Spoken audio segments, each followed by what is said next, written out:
Welcome back to another episode of Paranormal New Normal. I'm your host, as always, Jeremy, trying to bring a little normalcy to this world. Does it ever happen? No, it never happens. But as always, I bring a guest with me on this path to insanity, it seems like, but to normalcy we try. And my guest tonight is Ray Voice. He's the host of the Startup Specialist podcast, and he, among other things, is a businessman, basically, an author, and more. But we're going to get into all that in a little bit. But you may ask, what the fuck does this have to do with the paranormal? Well, we're going to find that out. And I think we might be a little bit surprised, I have a feeling. So we're going to go with that instinct and just run with it. First things first, though. How you doing tonight, Ray? I'm doing great, my man. Glad to hear it. Glad to hear it. So, the first question I usually ask everybody on the show is, what made you have an interest in the paranormal? Like, what brought you down that road? It depends on how you define the interest in paranormal, right? Because I'm a very scientific, skeptic kind of person, but I do find these sort of things interesting. And I do watch a lot of horror movies, mainly because my sister loves them. So we have always been in like sort of a ritual to watch horror movies together. Maybe we get together once a month or something like that. And she's always pointing out stuff like, oh, this I've read is about this similar stuff. Like if we are gonna watch a haunted house movie, she is gonna say, "Oh, there's a real haunted house somewhere. We should go and visit." And I'm like, I'm a skeptic. I do not believe in haunted houses, right? So I said, "Oh, I'm gonna like spend 2 nights in this haunted house and nothing is gonna happen." I'm that kind of a person, right? So it's usually like pretty fun to talk about this stuff and learn about this stuff, and that's why I do it. But generally, I'm a skeptic and I do not believe in this sort of stuff, right?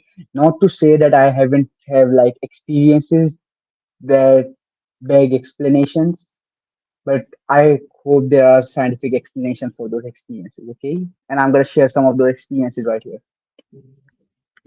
See, that is perfectly okay because that's the way my brain generally works to begin with.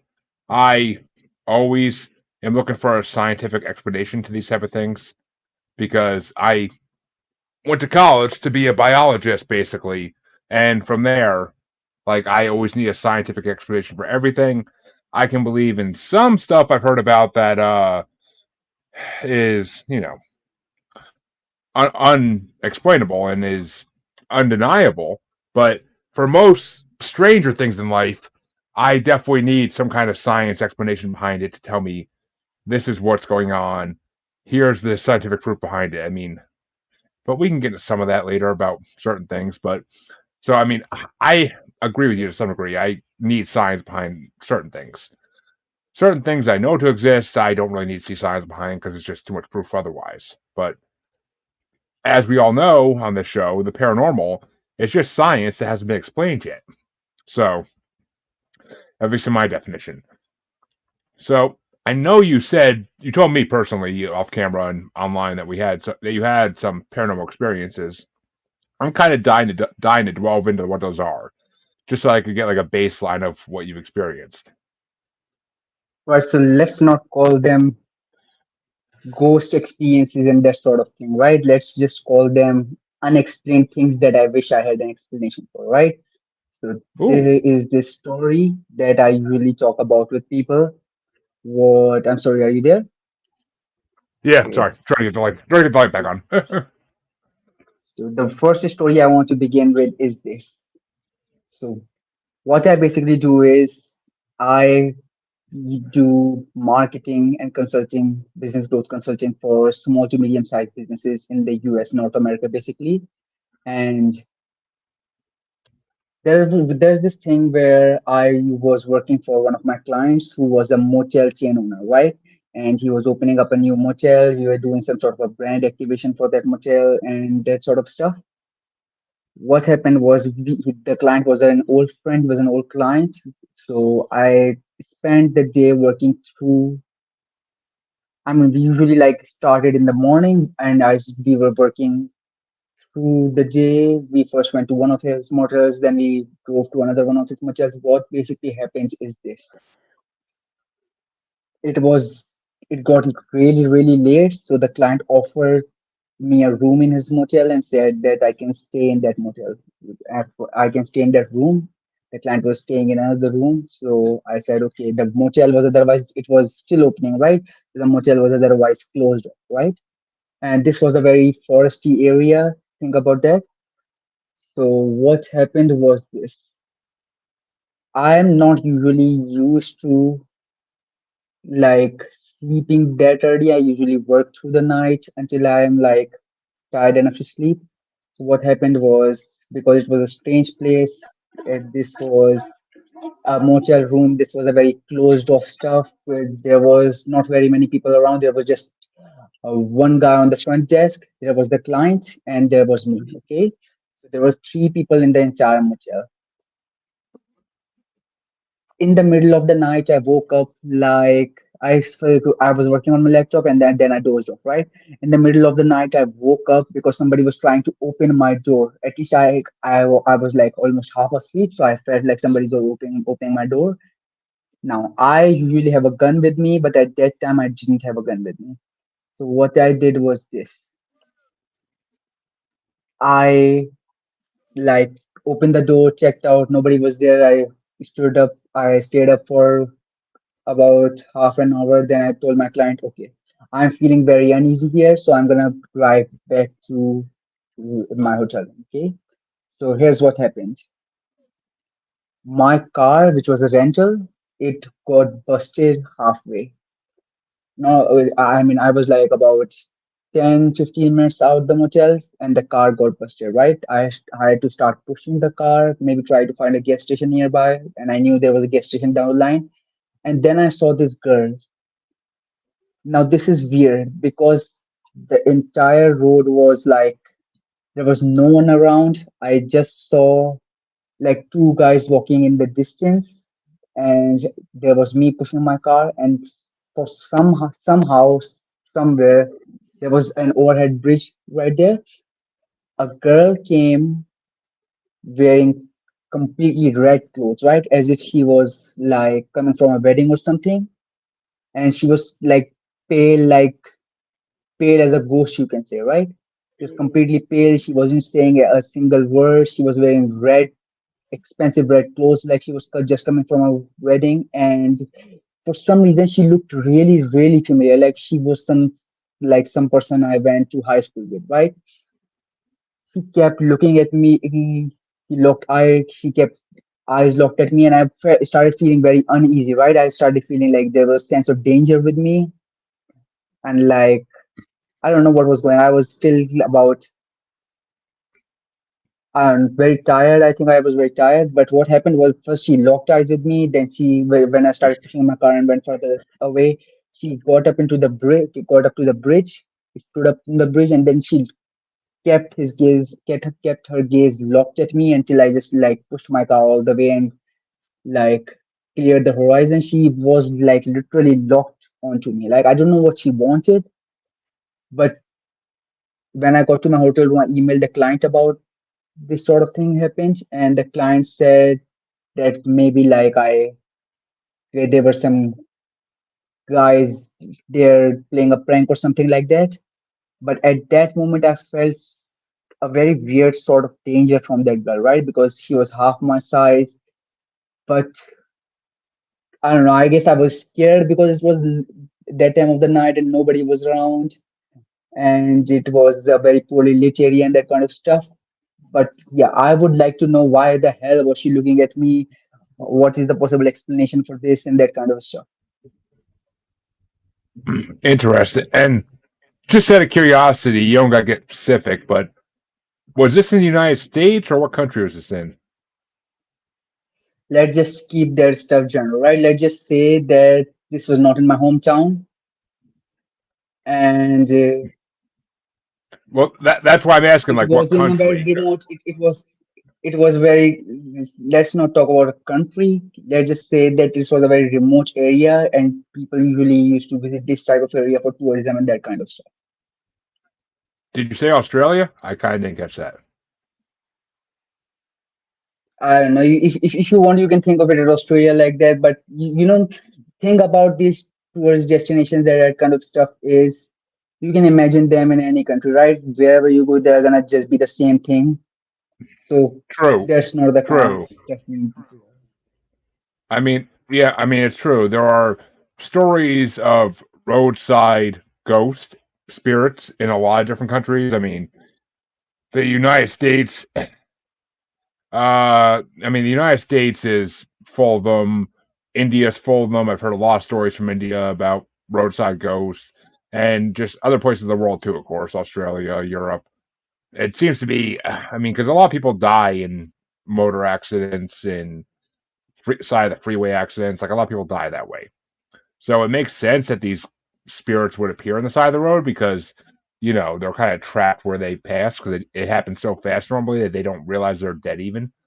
They think they're still alive and looking for a way home. I mean, as sad as that sounds, it kind of is the truth of it all. So, all right. I mean, that's creepy, and I've yet to have someone on my show who had one of these.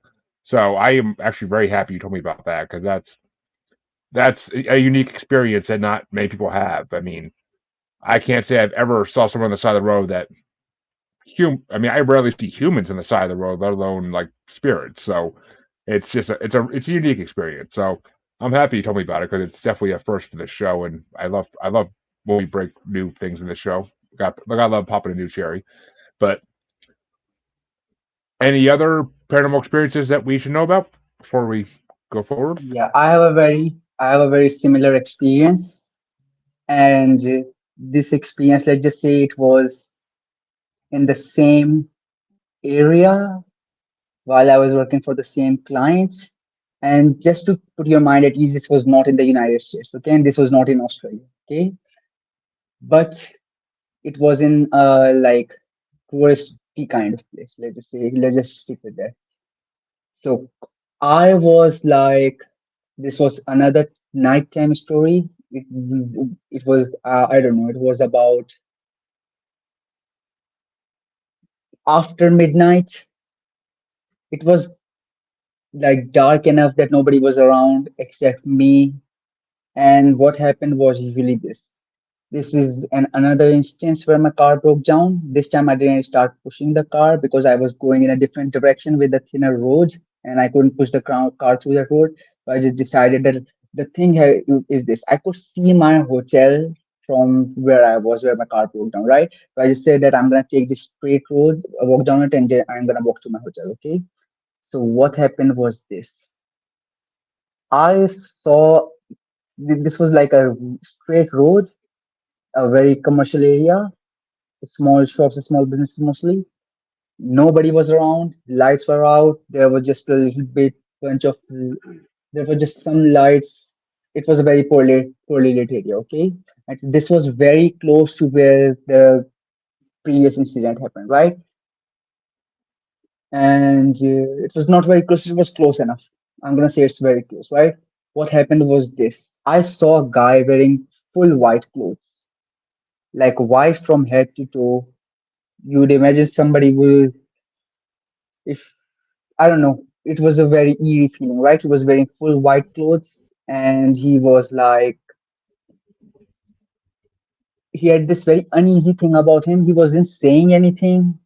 He was at distance enough to me that I couldn't like really see his face, but I knew he was looking at me and he was like a very dark person. And I did not know that what happened with that guy. So, I started feeling, and this was a couple of years back than the last previous incident, right? So I was a little bit younger, and this was the first time I was doing field work for clients, right? So I was young, I wasn't really used to being so far away from home. What happened was I got very scared of this person when he was looking at me. I just saw like, for some reason, I just felt like this guy's gonna charge at me. So at first he was there and I was there, and then I was slowly walking him and I was looking at him and he was looking at me, and then I crossed him and then I kept looking behind me to see, and he was just standing there planted in front of a shop. He wasn't moving at all, like he was like a statue or something, right? At one point I genuinely thought he was a statue, but he was not. He was moving his neck. He was looking at me. If sometimes he used to change his hand gestures, but mostly he was like standing very, very still, right? And I just got this feeling. I don't know. It is definitely me getting a dangerous feeling because it was night time, but I felt like this man is gonna charge at me for any reason, right? And I used to be, you can see me right now, right? But I used to be even bigger than this. I imagine me being twice as big as you can see what you can see right now, because I used to do wrestling in high school and that sort of stuff. So I knew I could take this guy, but for some reason I felt very, very scared because it was a lonely place. There was nobody around, and this guy felt like he's got some very weird shit going on with him. He's gonna charge at me. Maybe he's got a weapon or something. But it felt like more than that. It felt like he had more than criminal intent, right? It felt like he was crazy or something. Like one could almost say that maybe he had like possessed or something, but I'm not gonna say that because I'm a skeptic kind of guy, but it felt like he was like not right in his mind, right? It felt more than a criminal intent. It felt like he was mad or something. That is another thing that happened to me. Interesting. I honestly, I mean, it seems like the area you're in is just pipe full of spirits that are stuck on the roadside from whatever happened to them. I mean, I've heard a lot of this. I No, mean, I'm not I gonna don't lie. I don't work with that client anymore. I don't work with that client anymore. They sold their What? business and then they changed lanes. Now they are in oil, I think. All right. I mean, I don't know. I mean, it's weird because the largest cases of roadside spirits I ever heard of was in India. I don't know why. It just seems to be the most popular area for them.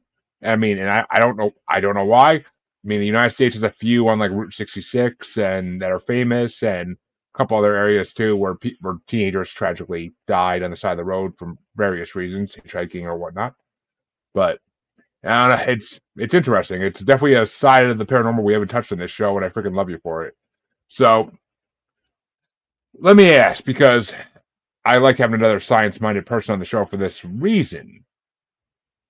What is your theory on ghosts? I mean, obviously you kind of gotta believe in them since you had some experiences with them, but like, what is your reasoning behind why they exist as a science-minded person?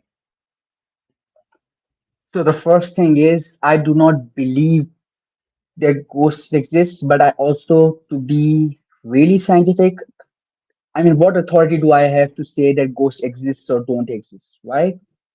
It is for some researcher to go and figure out how to explain this phenomena, and maybe he's gonna say this is some sort of ghost entity and that kind of shit. Maybe they're gonna say that, oh, maybe people are mad and hallucinating. This is some sort of mass shared hallucination and that kind of stuff.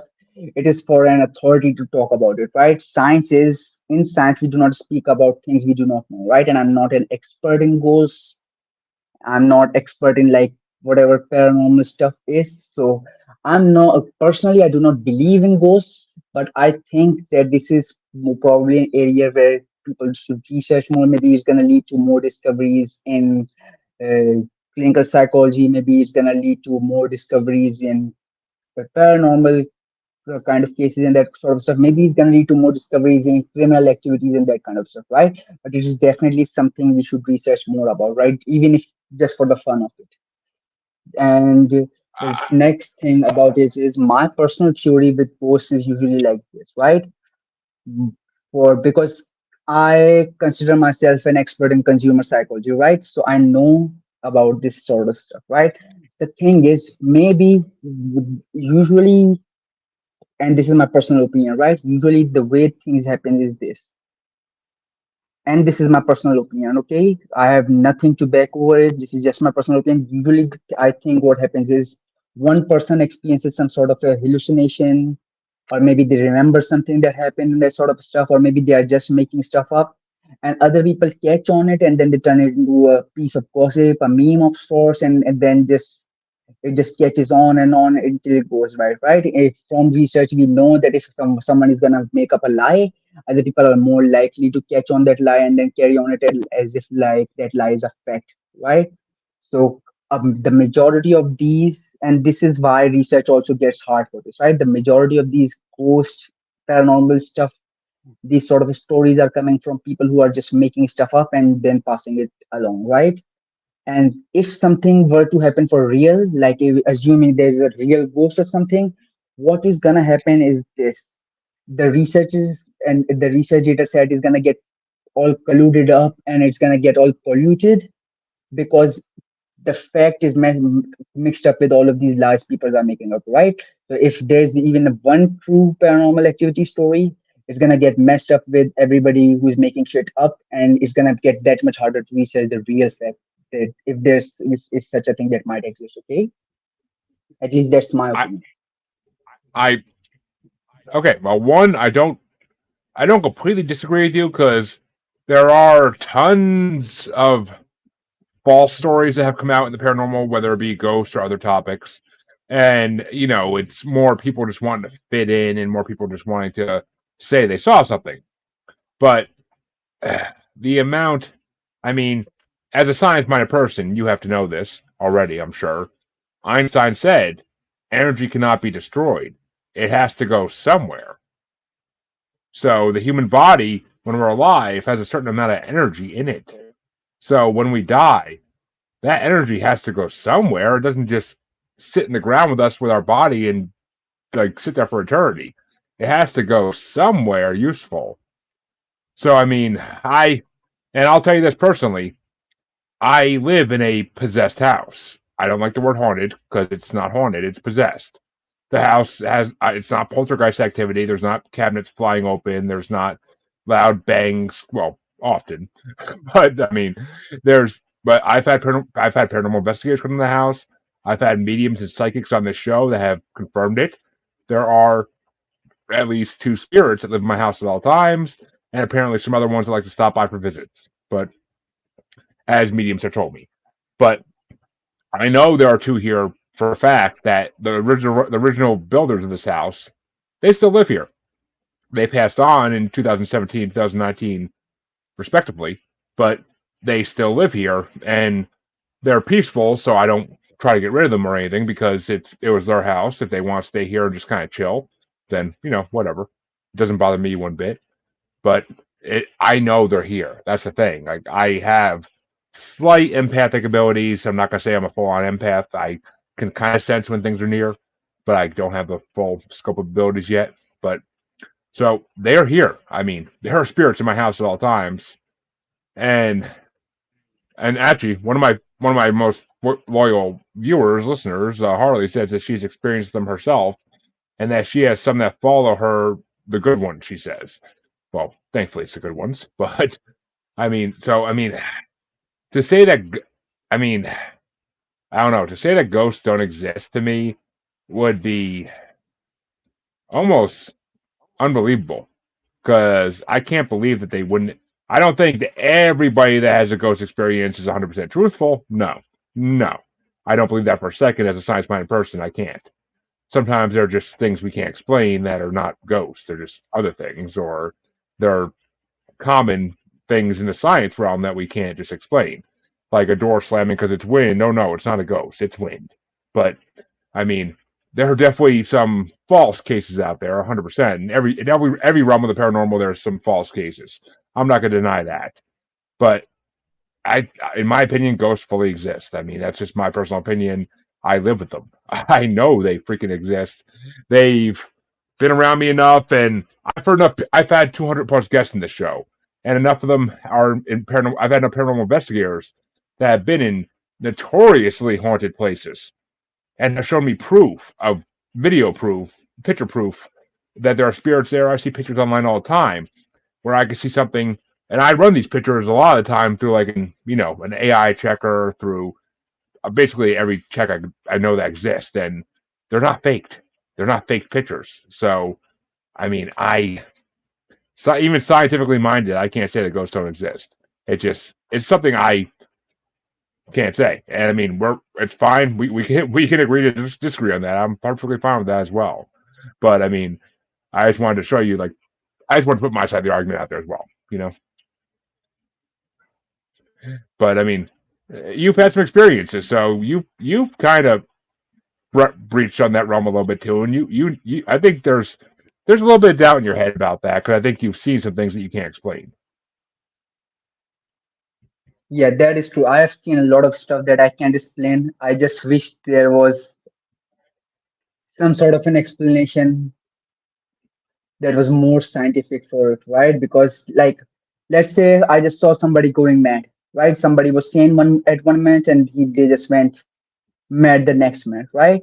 When you see stuff like that, it begs the question because, like, you're saying that the stuff you're saying that there are good spirits and bad spirits, right? This is the kind of stuff I learned from my aunt who basically raised me, and she used to be super superstitious kind of person, and she had all sort of knocking on the wood type of rituals and going that sort of stuff, right? So I did grew up learning about people who had this sort of superstition mental ability, but ever since I was born, I was never like a believer in this sort of stuff, right? I was always a skeptic, right? And I I'm saying that I do have watched stuff and I do have experienced stuff which is like out of the normal, but I'm not saying it is paranormal, right? I'm not, and not to say that ghost doesn't exist and that sort of stuff, right?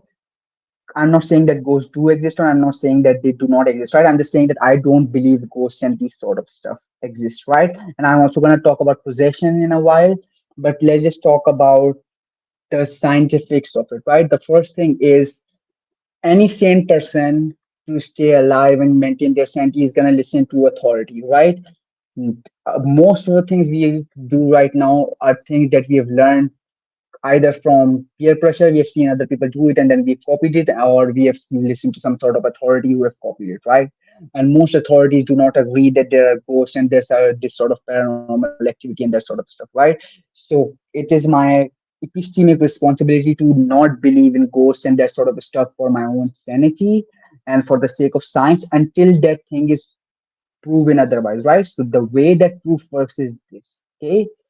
Anything that is out of our consistent perception of the world, I would call that I would call that um, extraordinary, let's just say. And in science, extraordinary claims require extraordinary evidence, right? So if there are ghosts, a scientist is going to prove that there are ghosts, and because their claim that ghosts are real is going to be such an extraordinary claim, it's going to require extraordinary evidence, right? It's not going to be just, oh, I have this device and it's like pinging, so there must be a ghost over here. That evidence is not enough, right? If you have an extraordinary claim, it is going to require extraordinary evidence, right? What that evidence might be, the scientist who is researching that sort of stuff is going to be able to tell a lot better than me, okay? But another thing is, I am a data scientist, right?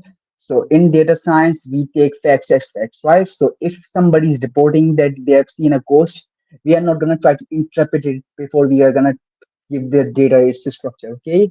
So if somebody is saying they've reported as they have seen a ghost, we are not going to say they haven't seen a ghost. We are just going to write down, oh, this person reports seeing a ghost, okay? And that is fact. They are reporting that they saw a ghost, right? This doesn't mean the ghost exists. It doesn't mean the ghost doesn't exist, right? The fact here is this: they say that they are seeing the ghost. That is the fact. The next thing is, now I was pre-med until I dropped out because I didn't like medical stuff and that sort of stuff. And I did a bachelor's in mathematics. So I'm not a physicist or biologist and that sort of stuff, but I have obviously studied that sort of stuff. So let me try to explain the energy part of this, right? And then we are going to talk about possessions, okay? Uh, So the energy I mean, theory is usually, I'm sorry, you were saying something? oh no, I mean, go ahead. You're going to energy theory, so I'm kind of dying to hear this. Right. So here's the thing, right? Energy is a very hard concept to explain, right? Mhm. Yep. The most simplest explanation you have read about is energy is the ability to do work, right? Now I have this mug over here, right? When this mug was on the table, it has less energy, but now I have glycogen and I have adenosine triphosphate in my body, right? I'm using the energy, the chemical energy stored in my body to move this glass, right? Now, when I've lifted this glass, the energy that I had in my body, the chemical energy that was stored in my body, now went to this mug. Okay.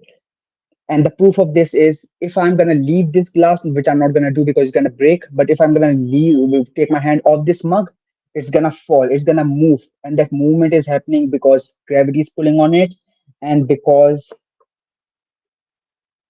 it has potential energy, right? The gravity is pulling on it, and which is that stuff is called potential energy. Okay, the gravity is always pulling something above them. With the source of that force is something better if we explain to a physicist or that sort of stuff, right? Okay, but the thing is this: if this glass is over here and I'm gonna push it over here, I'm gonna convert the chemical energy stored in my body into kinetic energy into that is in this glass. Okay, and once the work is done, the energy is gone from my body and it's gone from this glass. It's not anywhere else, right? So the question is, where did that energy go? And the answer usually is that energy either turned to sound, that energy either turned to some sort of displacement where energy from that was stored in a potential chemical energy form in my body usually converted into potential energy somewhere else, right? It could also turn into heat, right? So this is kind of my like basic fifth grade explanation of energy. The thing now, the thing here is this: in human body, there is chemical energy which is stored in glycogen, adenosine triphosphate, sugars, that sort of stuff, right? There is also like matter, which is also, let's just say, I don't know how to say this, but let's just say matter can also be converted into energy. And so there's matter which stores the energy, and then there is the chemical energies that we have in our body, right? So when a person dies, the chemical energy is gone. Okay, the chemical energy is gone. They have no ATP in their body. They have no glycogen in their body because they deliver the use of glycogen, and their muscles deplete of ATP. What happens is this, their chemical energy is gone and they cannot move anymore, right? If they were to suddenly, after 5 or 6 days, maybe they suddenly came alive, right? Now they won't have any energy in their body. Their energy is all dried up, right? Now won't have any energy in their body. So even if they somehow woke up, they won't be able to move. Okay. The next thing over here is this. Next thing over here is this. Now they have the energy as their like physical body, right? But that body is eventually gonna rot until only their skeleton is left, and eventually in time their skeleton is also gonna like rot and wither away, right? So all of that energy is gone, right? So when people say that they have energy in their body and it's gonna convert it into a ghost, I want you to remember these things, right? I Yep. want you to remember this sort of stuff, right? Let's say you have a person, let's say you have a person who died and then they became a ghost and now they are like moving glasses and stuff.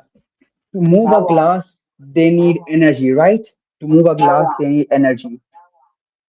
So to move a glass, they need energy. And the way that is gonna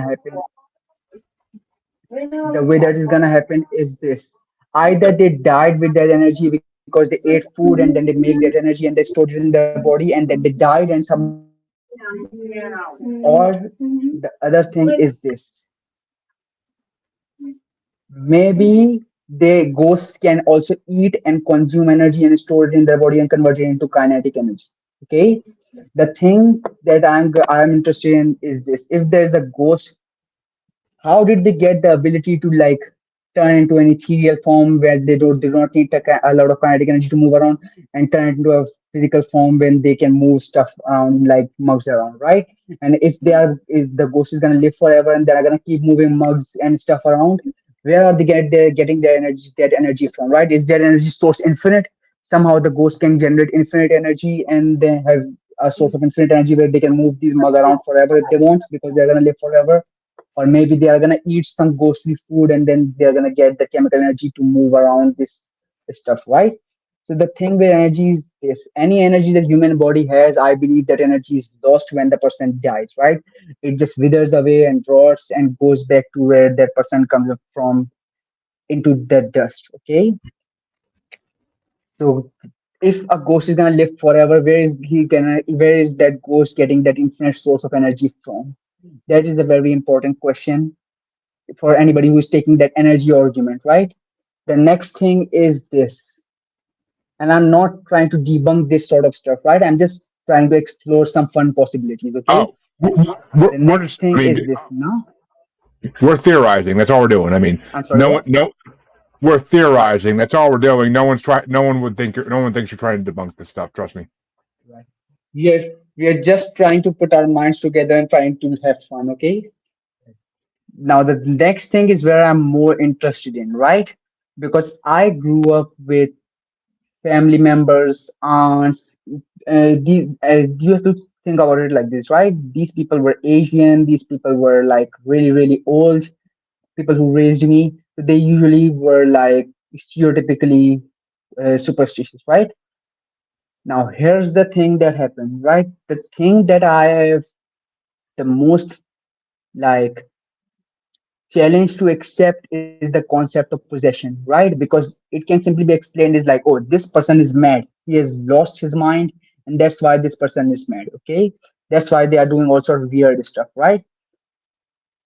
Now, I've lived in Asia for a lot of years. I've lived with old superstitious people for a lot of my life. I've lived with, I've volunteered in a lot of places, and I've seen a lot of like cases where people were like crazy. And if you have ever been to Asia, you know, like if somebody's gonna be crazy or they are acting crazy, people are gonna say this guy is possessed or something. They're not gonna say let's take him to a psychiatrist, right? They are gonna say this guy is possessed or something because it's just fun to say, right? They know Yeah. that maybe they could have taken him to a psychiatrist or something, but they just try to have fun, say, oh, this guy is possessed or something, right? But how, what kind of a lost mind would somebody would have to have to do some really really crazy stuff, right? Because I've read some very crazy cases, and I was said this is mental disease. I mean, this person had really would have to be crazy, like hurt his family members, hurt his own property, hurt his hurt children and stuff, and that kind of stuff, right? So I've seen people go crazy to a point where I say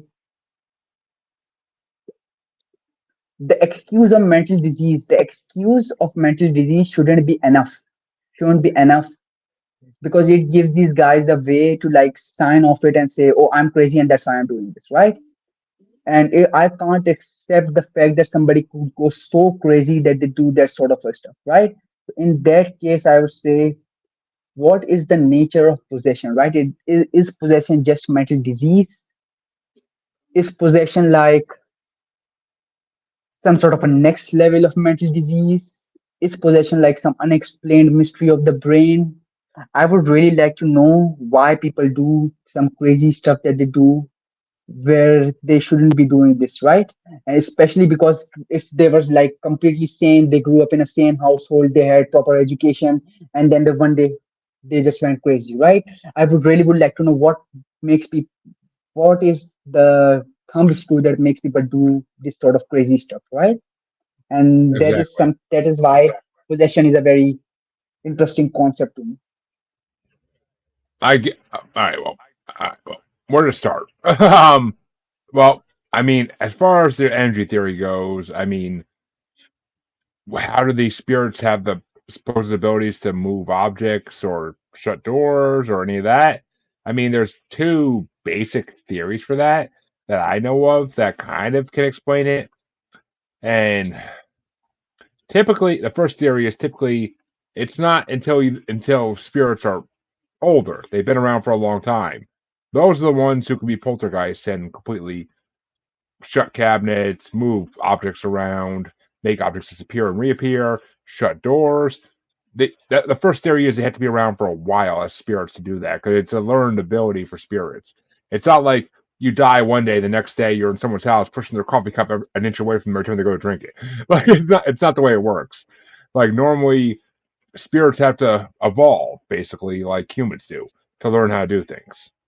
And I mean, that's the first theory.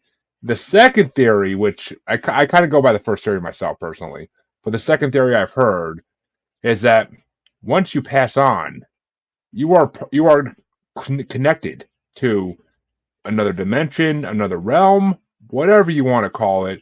You want to call it heaven, hell, whatever you want to call it. You're connected somewhere, and that place has infinite energy you could borrow from. And I mean, it kind of ties into the first one because I think you gotta learn to use that energy before you. Because I don't think you realize you have that ability when you first turn spirit. I think you have to kind of learn it. But I mean, every every form on Earth has to learn stuff eventually.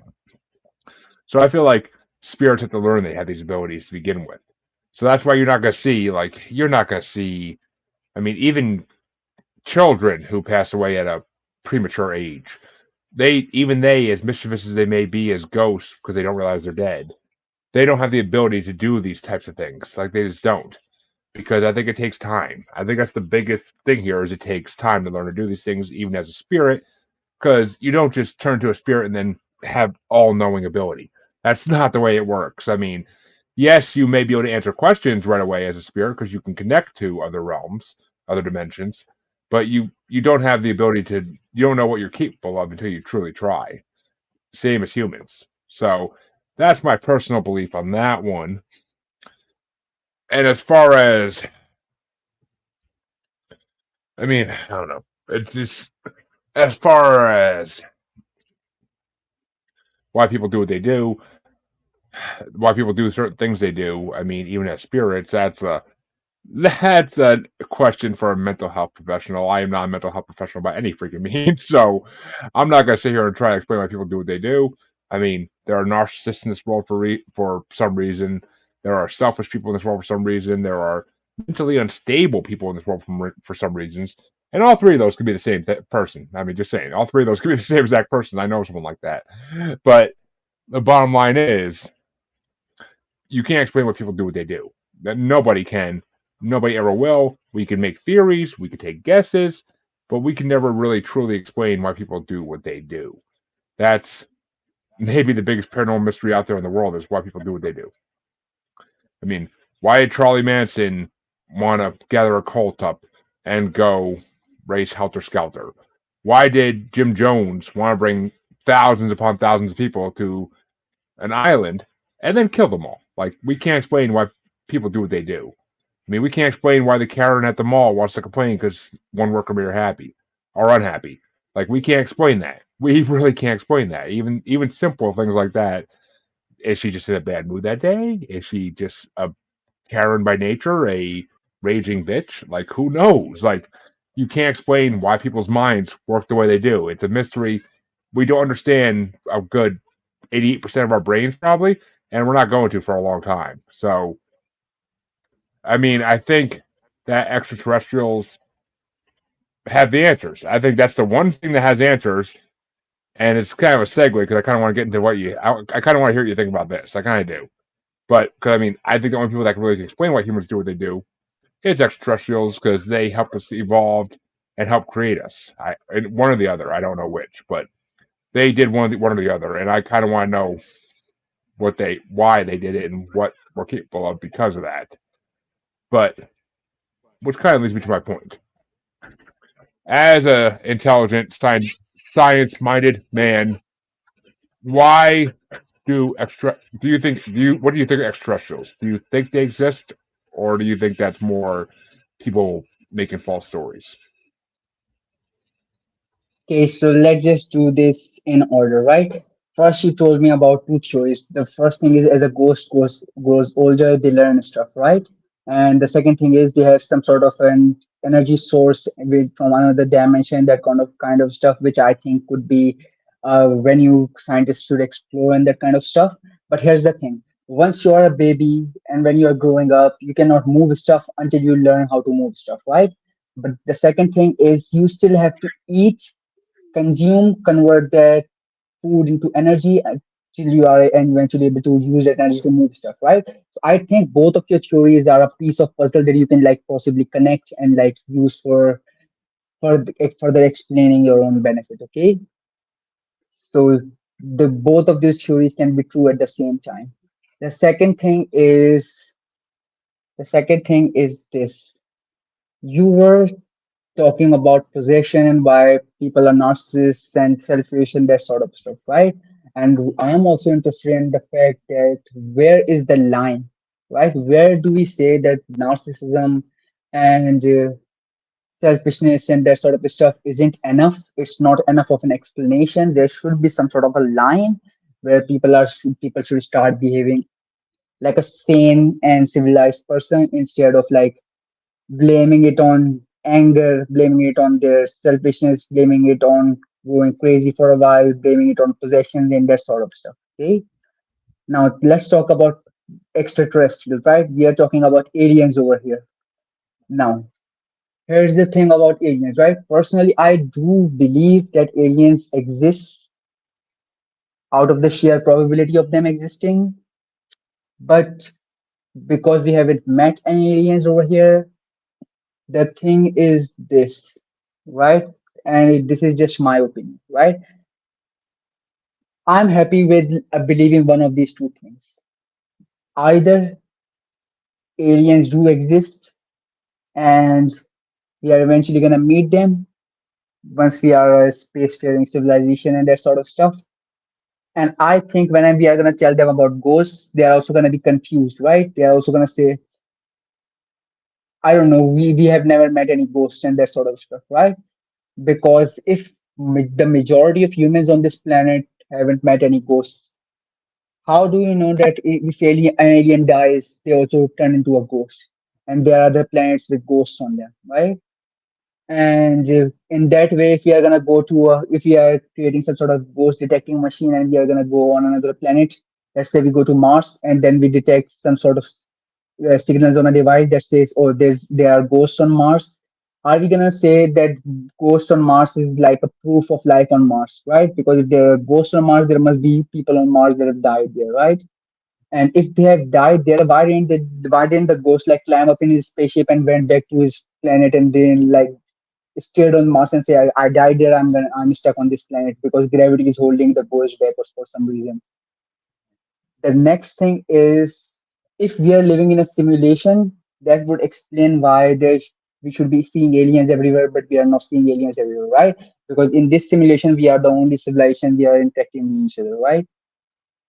So I'm happy with the simulation theory. I'm also happy with me eventually meeting aliens and like having dinner with them and that sort of stuff. But it's also something that is not out of the realm of scientific possibility, and we should definitely like have some fun with it. Okay, well, see, right there, I knew as a science-minded man like myself that you would believe in extraterrestrials to some degree. I knew you would because nobody that calls himself science-minded cannot believe in them because a there's proof, and b it wouldn't make logical scientific sense if we were the only sentient intelligent beings in this universe. It would not make sense. So I knew you would, and I had a feeling you'd agree with me on that. And I'm happy I was right. But I mean, in Ghost of Mars, good movie. But um, I will say that I don't know. Ali- it's funny because you say alien ghost, and I'm just like, well, I've, I even talked to someone last night who dove. She supposedly, according to her, can go into a room where she can see multiple dimensions of her own life, and she can see herself in other timelines, which I fully back because I believe that's possible. Why not? The multiverse exists. We all know it does. Any science-minded person will tell you that it has to exist. But and she's according to her and other people I've talked to, in some of these lives, in their past lives or alternate lives, however you want to phrase it, they did not live on Earth in these lives. They were living on another planet completely where they were not humans. So to me, that's proof and a half that extraterrestrials have to exist. Because how could they not exist when these people are seeing past lives? And it's too many people for me to say like, oh, they made it up. No, because even if one of the dozen I've talked to is telling the truth, that's proof. That's proof right there. And I don't think that all the dozen or however many there have been, because I've talked to a lot of people, are lying to me. I see it in their eyes. I see it in the way they tell a story and the way they tell what they believe. And I don't think they're lying. I just can't. None of my alarms are going off about like, are they lying? Like none of them are going off, and it seems like they 100% believe what they're saying. So, I mean, I'm the same. I mean, I 100% believe extraterrestrials exist. I think they've been among us for a long freaking time, longer than we'll ever know. And I think they've been kind of leading the way for us in the last century at least. If not in ancient times, plenty too. But I think in the last century they've been leading the way. All these new developments we have, I think, are because of technology they gave us or that we took from them. So that's my personal opinion. I mean, if you, I don't know, it just seems. I mean, I've also talked to people who've worked in laboratories that the government has that they've had to identify metals that don't belong on Earth, metals never found on Earth, and in amounts that it can't just be, oh, this is a meteor that fell to Earth. Like, just, it's strange. I've talked to people who've worked on, who have taken apart supposedly UFOs and looked at the metal. And yes, there are elements in there that are found on Earth, 100%. 100% there are. But there are also elements underneath those elements that can't be explained. They're not elements we know exist on Earth. And I mean, I took chemistry, so I know what most elements are, and the characteristics of these certain elements do not line up with anything we know exists. So, I mean, the proof is out there. People have, I mean, as Fox Mulder would say, even the truth is out there. We just have to look for it. A lot of people want to stay blind, though. That's personally their problem, but a lot of people want to stay blind to the truth. Right. So what I usually think about aliens is this, right? The first thing I believe is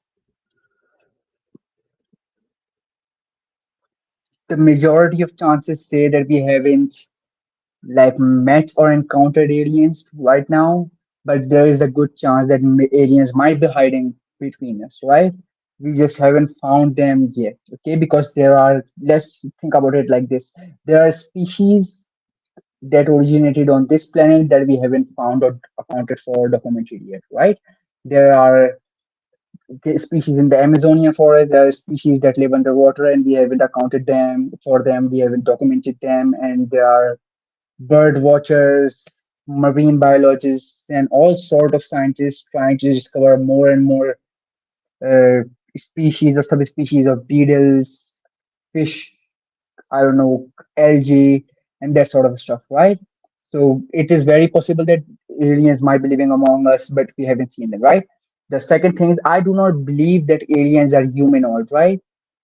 Because most species on our own planet aren't humanoid. Most species are on our planet are not like, they don't have like a face and two hands and 2 feet and they walk upright. Most species are like, they are like cats, dogs, fish. There are Insects. insects, right? There are germs, there are plants. So we do not know. The possibility is that there could very well be that we are eventually going to find a planet which has a lot of alien lives and all of it is like plant life or that sort of stuff, right? Because the most alien thing we know about on this planet, we can say in a manner of speaking, is plant life, right? Plant life is life that is completely different from us, right? It doesn't have blood, it doesn't have limbs that allows it to move from one place to another.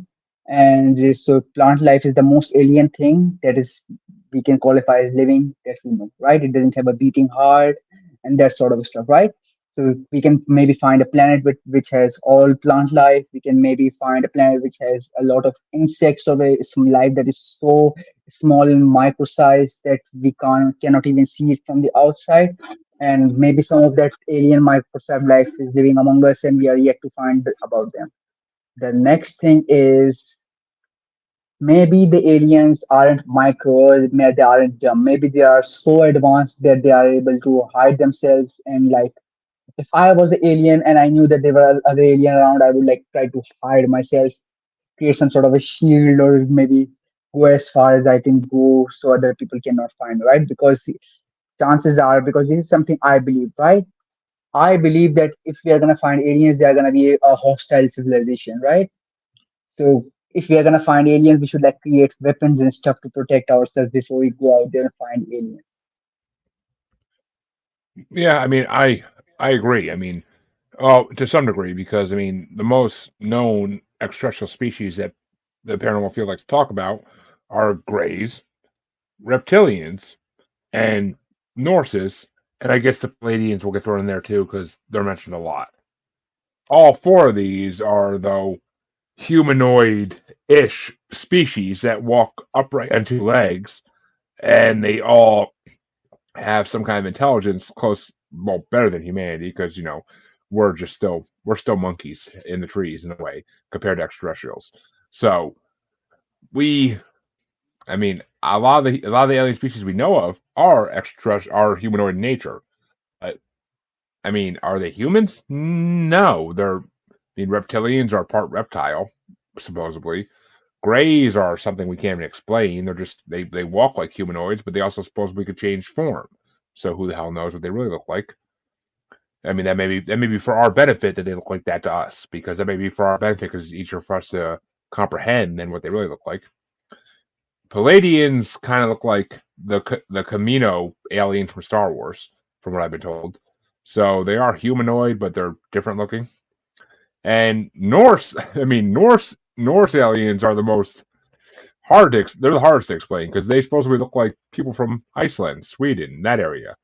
Like that's what they look like supposedly. I mean, whether it's a ability to change form, who knows? I mean, it could be if because they could have come down to Earth millennia ago when Norse gods were a thing and were really worshipped, and they could have said, okay, they worship these that look like them. Let's look like them just to make life easier on them, so they don't freak out when they see us. I mean, who knows? I'm not.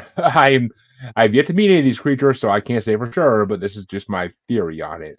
So I mean, I think there are humanoid ones out there. I also believe there are 100% not humanoid looking ones out there. I mean, look at the chupacabra legends out of Puerto Rico and the South.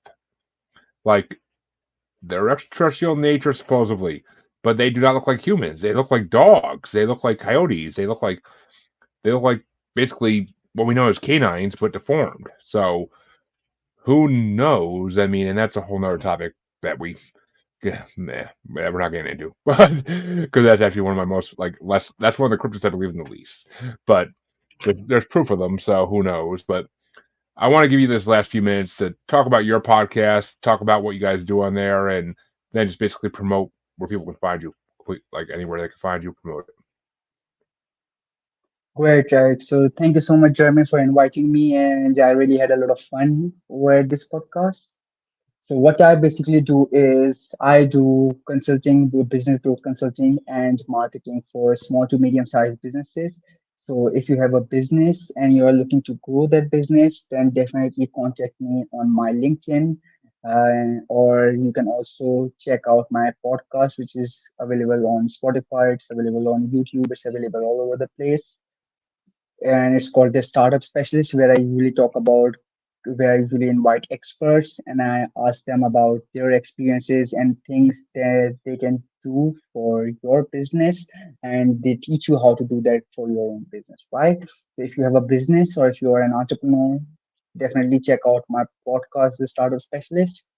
And if you are looking for a growth partner that can help you grow your business, definitely check out me on my LinkedIn. You can also like contact me from my. You can also like contact me if you want to be a guest on the podcast. If you're an experienced expert, maybe you have a master's, PhD, or that sort of an advanced degree. Maybe you have decades of business experience. I would love to hear from you and talk about your own experiences with your business, right? We have all sorts of professionals, from leadership experts running 200, $300 million companies. We have VCs coming on our show and telling us how a founder, business person should like structure their company and seek out funding. We have experts who are personal finance and business finance experts, and they tell us how to like manage your finances as a business owner and founder. So if you're a business owner and founder, definitely check out my podcast. And if you need a growth partner, if you need my consulting or my marketing help, definitely check out my LinkedIn profile. What we basically do is we have a very specific and very data-backed marketing thesis that is different from any other marketing agency on the planet, right? So we can do for your business what nobody else can do for your business, right? And we can like tie specific initial investments to specific return on investments and create some sort of investment tranches. So you have like a reduced exposure to risk, so we are able to work with your personal risk tolerance to grow your business at your pace using our unique marketing thesis. Okay. So if you are a business owner, definitely check me out on LinkedIn and my Startup Specialist podcast. Well, there you go, folks. And I'm definitely going to add you on LinkedIn tomorrow because I do use LinkedIn for my podcast and for my business. Well, not my business, but for the business I work for. But you can, of course, all my listeners, you should know where to find me by now. If you don't, then my marketing has failed and I feel like a failure. But if you don't know, check out the outro because I don't like people to remember things. So check out the outro. And you can find everywhere. You can find me there for all the watchers. It's been scrolling on the bottom of the screen the whole time. If you can't read, then I feel bad for you. But I want to thank Ray for coming on because it's been a fun hour. I love debating with skeptics. It's always a fun time, and it gets us all like a little bit different aspect of what we believe to try to think about. So it's a great mental exercise if anything else. But come back next week. I'll have more episodes. I'll have more interviews coming out on Monday and the whole rest of the week, as you know. Until then, thank you, Ray, for coming on, and thank you all for watching. All 15, 14 of you, I appreciate it. And thank you, listeners, for listening. I will be back next week. Have a good night.